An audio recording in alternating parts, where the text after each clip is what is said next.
ఏ sir మేము గుర్తులేమా? మొన్నే సన్మానం చేశారు కదయ్యా, గుర్తు లేకపోవడం ఏంటి విషయం చెప్పండి. అదే సార్ అది. చంటి నువ్వు చెప్పరా.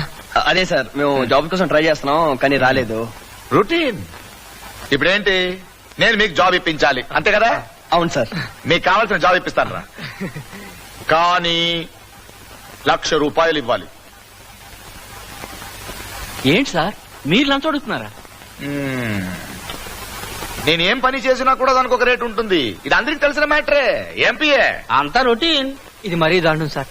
మీరు మాకు హెల్ప్ చేస్తారని ఓటు వేసి గెలిపిస్తే. ఎవరేమన్నారు? నాకు ఓటు ఎవరేమన్నారు?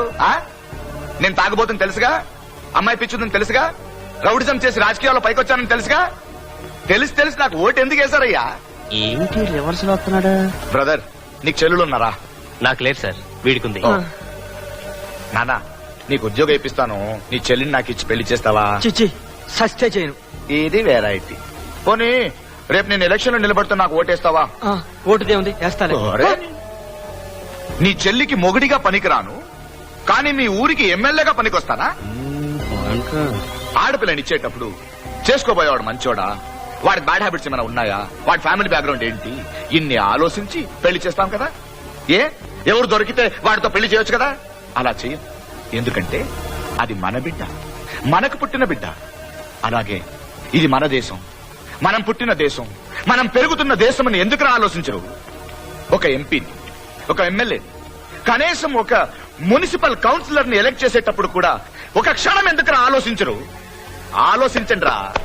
ఇప్పుడు 5 ఏళ్లు 5 ఏళ్లు మీ అందరికి సేవ చేయాల్సిన లీడర్స్ గురించి మీరు ఇంకెంత జాగ్రత్తలు తీసుకోవాలి. ఒక దేశం బాగుపడాలంటే దానికి పబ్లిక్ కారణం, ఒక దేశం నాశనం అయిపోవాలంటే దానికి పబ్లిక్ కారణం. తప్పంతా మీ దగ్గర పెట్టుకుని మేమేదో అన్యాయం చేసినట్టు ఎందుకు రా ఫీల్ అవుతున్నారు? రేపు అర్థం చేసుకోరేంట్రా? ఏం చేస్తాం సార్, కీచకుడు రావణాసురుడు లాంటి మహానుభావుల్ని మిస్అండర్స్టాండింగ్ చేసుకుంది సార్ ఈ లోకం. మీరెంత సార్, మీరేమి ఫీల్ అవ్వకండి సార్, ఇది ఫినిష్ చేయండి, టెన్షన్ తగ్గుతుంది. వెళ్ళండ్రా. హలో, మీ విషయం మైండ్ లో ఉంచుకుంటాను, టచ్ లో ఉండండి. అలాగే సార్. Thank you sir.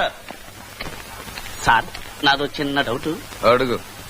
నుంచోబెట్టి కుక్క దొబ్బులు పెట్టారు, చివర్లో సర్లే చూద్దాం టచ్ లో ఉండండి అని ఖుషి చేసి పంపించారు. దీని అర్థం ఏంటి సార్? అదే పబ్లిక్ మీద పూర్తిగా తిరగబడకూడదు, పబ్లిక్ ముందు పూర్తిగా తల వంచకూడదు. వాత మనమే పెట్టాలి, వెన్న మనమే రాయాలి. That is politics. ఇది వెరైటీ.